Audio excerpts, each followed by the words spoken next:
Hey everyone, welcome back to my channel. So today is finally the day that the Obi-Wan Kenobi show has hit Disney+. As you all know, I'm a huge Star Wars fan, so I'm super ready for this. It is pretty early in the morning, and I am going to get right into episode 1 right now. As soon as episode 1 is over, I will give you my take on how I thought it was.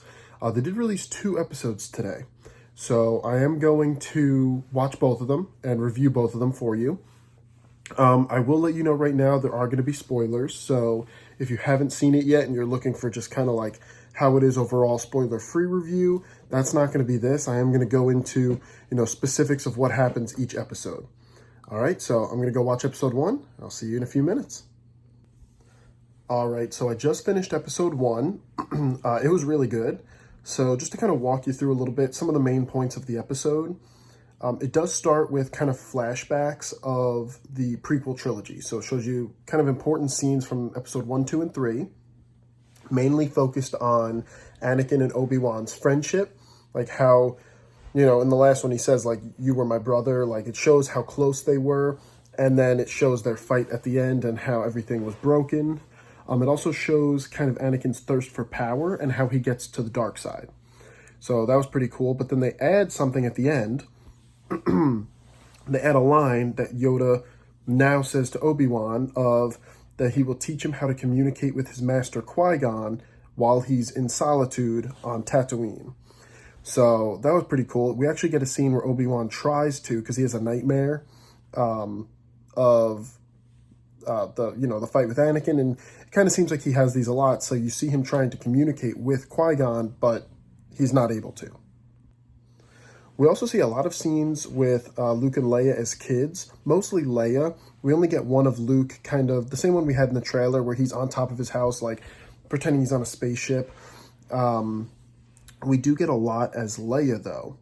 And in this episode, actually, Leia gets kidnapped by what appear to be some pirates. And it just seems like maybe it's like a regular kidnapping and, just kind of for ransom. But we find out at the very end that it's actually been coordinated by Reva, who is the third sister, who's an Inquisitor. And she's doing this to try and draw Obi-Wan out because she's like obsessed with him. She wants to hunt down Obi-Wan Kenobi. So we find that out at the end. Bail Organa, who's a senator who took in Leia as her adopted father, in order to protect her from being discovered by the Sith and by her real father, Anakin, or Darth Vader. So in this episode, Bail also calls what looks to be like an old communicator of Obi-Wan's that he hasn't used in a while, asking him for help. And he refuses, saying he's not who he used to be. And that's kind of the theme of the episode. We almost see him like in his mundane life of like, he's a meat cutter. He just goes there, he cuts meat, steals a little for his animal, gets paid very little. And you see this scene like 3 or 4 times. And I think it's to kind of show that he's just in this rut because, he trained Anakin betrayed him, betrayed the whole Jedi Order. All the Jedi are, mostly gone. And that he feels like he just failed. So finally, at the end of the episode, it ends with him agreeing because Bail shows up in person. So he agrees to go, and he leaves Tatooine on a ship. So that is how the episode ends. So definitely setting up, the next episode that maybe people find out that Obi-Wan is still alive. Maybe we get some sort of Obi-Wan versus Inquisitor battle. I don't know. I'm going to get into episode 2 now, so I'm super excited to see where this episode goes. So after I watch it, I'll be back with my episode 2 review. But for episode 1, I'd say it was very good. Definitely, it helped start the story very well. What I always think about is these are only 6-part series, some of these. Like, this is a 6-episode series, Obi-Wan. And, I like to see, like, a lot. Like, this had a good, solid amount of development. He went from being, like, very recluse and not wanting to help in any way to he finally agrees at the end. So I'm just hoping each episode has a big part of the story and we're not like in episode 5 still waiting for something big. So I'm excited for episode 2. Let's get into it. Okay, so I just finished episode 2. This episode has a lot to unpack and was really good. So let's just get right into it. We see Obi-Wan get to the planet Daiyu, which is kind of like a criminal underworld type planet, and that's where Leia was taken.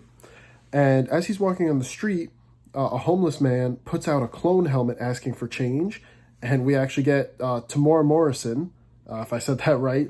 He is the guy who played, all the clones, played Jango Fett, Boba Fett, in the new Boba Fett show that recently came out too. And we see him return to play this clone trooper. And it kind of shows you, and I guess Obi-Wan he kind of realizes this, that not all the clones turned, I guess. Like, some of them, I guess something malfunctioned and they didn't turn. Which we know Rex, also from the Clone Wars series, didn't turn as well. Although that was a little bit of a different situation, if you've seen that show. But then we actually meet a new Jedi, and I say Jedi for a reason. His name is Haja, and he's just pretending to be a Jedi using remote controls and magnets to get credits from people, telling them he's a Jedi who will save them, and really it's all just one big scam. Something else that I think is very interesting about this episode is Obi-Wan has never liked blasters. When he kills Grievous with one, he throws it to the side and says how uncivilized they are. He always preferred lightsabers. But in this episode, he only uses his blaster. Toward the end, he picks up his lightsaber like he's going to use it if he needs to, but he never does. So 2 bounty hunters have him and Leia on the roof, and he's using the blaster a lot. And then Haja, who we knew before, actually decides he's going to start hunting Obi-Wan as well. And then when they're on the roof, Haja sees him, and Leia found out that, the whole plot, she figured it out, that they kidnapped her to get to Obi-Wan, and she freaks out and she runs away from him. She tries to jump from one rooftop to another and falls, and Obi-Wan, for the first time, uses the Force to... the first time in what we can only assume is at least close to 10 years, because this takes place 10 years after Revenge of the Sith. So we just have to assume it's been close to 10 years since he's used the Force. And he uses it to save her, and that's when she realizes he really is a Jedi, really is there to help her.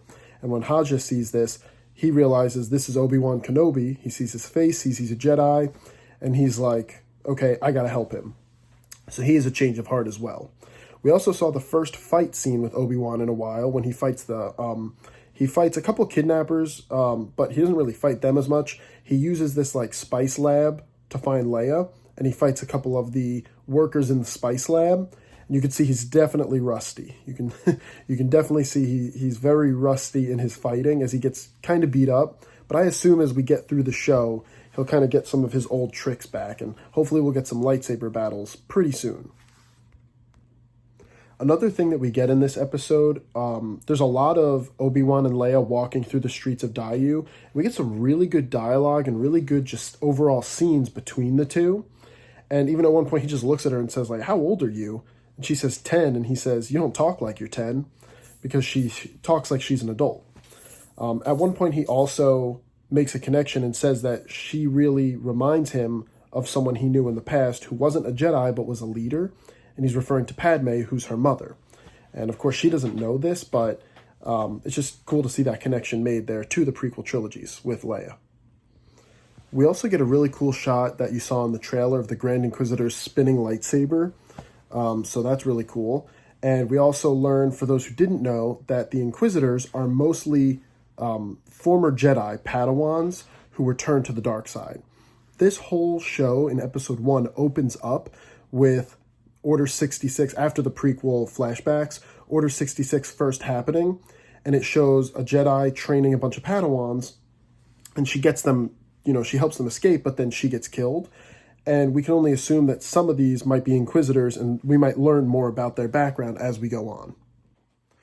So also, as we know, this whole episode is about Reva hunting Obi-Wan. She's obsessed with him. She wants to be able to bring him to Darth Vader so that she can get more power. She's craving power, and she wants higher status than she has in the Inquisitor group. We do get a pretty shocking couple of things happen at the end of the episode. One is really shocking for us, and I'll explain why as well, for 2 reasons. One is more shocking just for the characters and the story. That one is that Obi-Wan, up to this point, thought Anakin had died. He thought that when he cut his arm and leg off and he was on fire, he was dead. That's not hard to believe. I mean, if someone got their 3 out of 4 of their limbs cut off and was lit on fire by lava, I would also assume they died. So that's not hard to believe. But then Reva lets him know that Darth Vader's been looking for him. And you can see just like the shock in him and that this is really affecting him. And then the episode actually ends with him on the ship with Leia after they escape Daiyu, and he just like whispers the name Anakin. And then the camera cuts to Anakin in a bacta tank and his eyes open. Like he senses that Obi-Wan now knows he's alive. And then it ends with a black screen and that patented Darth Vader like breathing with the mask. So really awesome ending. I had a feeling when they said they were releasing the first 2 episodes together that the ending of the second one might give us Vader. And we might see him again more in, episode 3 and so on. So super excited for that. The real big crazy twist that happens for us, though, is that Reva has Obi-Wan cornered, and the Grand Inquisitor shows up and says, like, he's sick of her going around him. He won't let her mess this up. He's going to bring Obi-Wan in. And then she steps aside, and then at the last second, boom, she stabs him with her lightsaber. So we get this kind of crazy moment. And most people thought the Grand Inquisitor would be a main villain of this show. And this kind of, I don't think he's dead because Rebels Season 1 takes place. Rebels is an animated show of Star Wars, which has been said to be canon. Season 1 takes place 4 years after this show. And the main villain of Season 1 is the Grand Inquisitor. So I have a feeling he won't be, gone. I think he will be back. So if not, then maybe they're just retconning that. Maybe they're now saying, okay, we're no longer having Rebels as canon. I don't think that's the case. I don't think they would do that. I just think that he's not really dead. Maybe he'll be out of the show, or maybe he'll come back in like the last episode. But yeah, I don't think that we've seen the last of the Grand Inquisitor. Overall, these first 2 episodes were really good. I am super excited. Hopefully you enjoyed this video and this review of these 2 episodes. I'm going to do a review like this for each episode as they come out, all 6 of them, and just give my take on what I thought. If there's anything that, like I didn't talk about, like if you'd like to hear more thoughts going forward, definitely let me know in the comments and I will be happy to do that. If you could please like, share, comment, subscribe if you're not, hit the bell to be notified each week for when I post these review videos and any fun theme park videos or Disney Springs videos that I also post to the channel. All right, so stay tuned. Next episode comes out on Wednesday, so it's not even a full week away, and then you'll get my review for that episode on Wednesday. But just before closing out, speaking of next episode, I wanted to just give my take on that. What I think, I want to do that in each video, what I think the next episode might show us.